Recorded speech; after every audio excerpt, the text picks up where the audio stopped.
दुनिया में बहुत सी ऐसी जगहें हैं जहां रूहों का वास होता है। रूहें, आत्माएं या फिर बुरी शक्तियां शुरू से ही इंसानी दिमाग के लिए एक किंवदंती ही बनी रही हैं। कभी कभी कुछ लोगों ने इन्हें महसूस किया है और अपने राय दूसरों को दिए हैं, लेकिन इंसानी स्वभाव या तो बहुत जल्दी ही किसी बात को मान लेता है या तो किसी डर की वजह से जिंदगी भर एक हकीकत से मुंह मोड़े रहता है। रूहों के बारे में एक बात बहुत से लोग जानना चाहते हैं कि आखिर ये रूहें या फिर आत्माएं कहां से आती हैं, या फिर इनका जन्म या निर्माण कैसे होता है। आपको बता दें कि इनका जन्म किसी जीव की मौत के बाद ही होता है। दुनिया में कई तरह की मौतें होती हैं, जैसे कि बीमारी से मौत, हत्या, आत्महत्या, हादसों से मौत या फिर एक सामान्य उम्र गुजरने के बाद मौत। लेकिन इन सारी मौतों में जो मौत सबसे अलग होती है वो है सामान्य उम्र गुजारने के बाद होने वाली मौत। जो भी जीव इस पृथ्वी पर जन्म लेता है उसकी मृत्यु भी तय होती है। यहाँ तक माना जाता है कि जीव अपने जन्म के साथ अपने मौत का समय और जरिया भी साथ ही लाता है। लेकिन कभी कभी वो जीव अपने मौत के समय से पूर्व ही काल के गाल में समा जाता है, जो कि अकाल मृत्यु कही जाती है।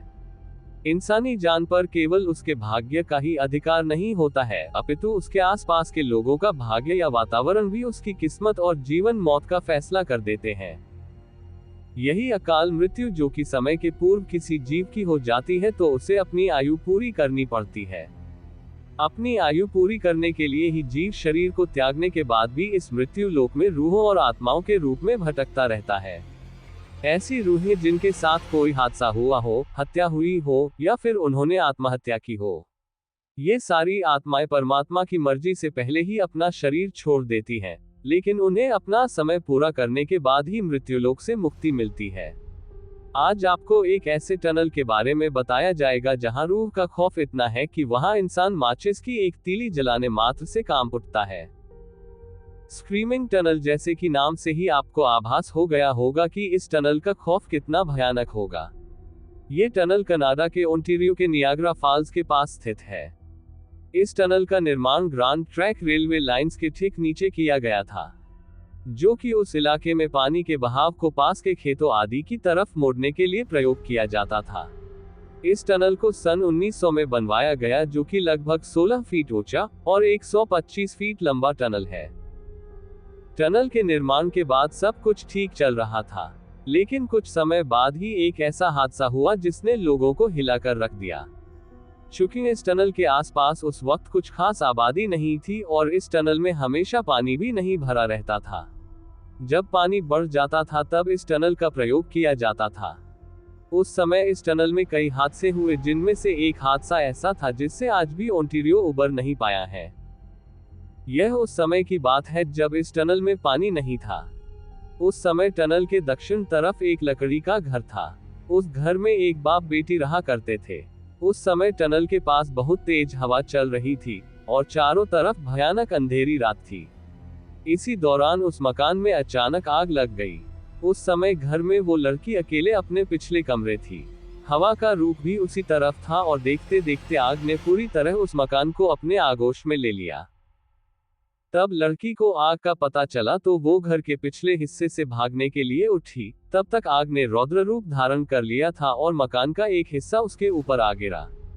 लड़की किसी तरह वहां से भागी, लेकिन उसके कपड़ों में आग पकड़ चुकी थी। लड़की खुद को बचाने के लिए टनल की तरफ भागी ताकि वो टनल के पानी में कूद सके, लेकिन जब तक वो टनल तक पहुंची वो बुरी तरह जल चुकी थी और जब उसने टनल में छलांग लगाई तो सीधे जमीन पर आ गिरी। टनल में उस समय पानी नहीं छोड़ा गया था। आग से बुरी तरह लिपटी हुई उस लड़की की चीख उस इलाके में गूंज गई।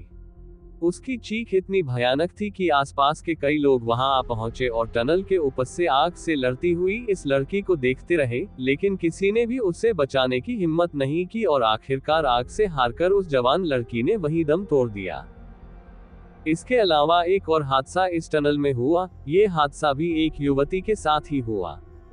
टनल के आसपास के लोगों का मानना है कि एक बार रात में कुछ वहशी दरिंदों ने एक लड़की के साथ इस टनल के अंदर सामूहिक बलात्कार किया था।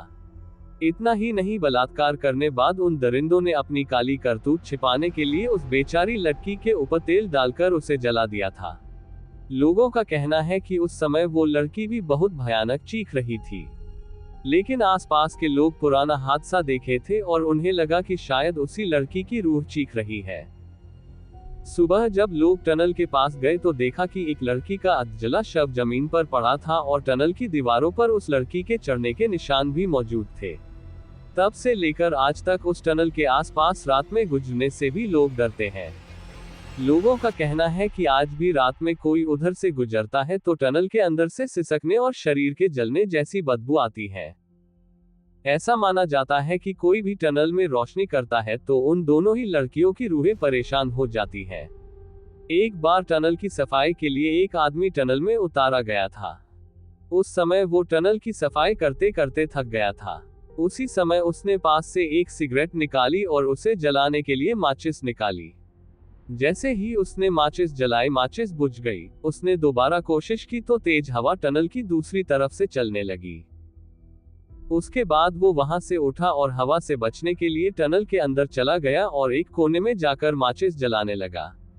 जैसे ही उसने तीसरी बार माचिस जलाई तभी एक भयानक चीख उस टनल में गूंज गई और उस सफाईकर्मी ने अपने सिर के ठीक ऊपर एक लड़की के साए को देखा, जो कि किसी छिपकली की तरफ टनल के दीवारों से चिपकी थी। उसका पूरा चेहरा जला था और वो बार बार चीख रही थी। चीख इतनी भयानक थी कि आसपास के लोगों ने भी उसे सुना।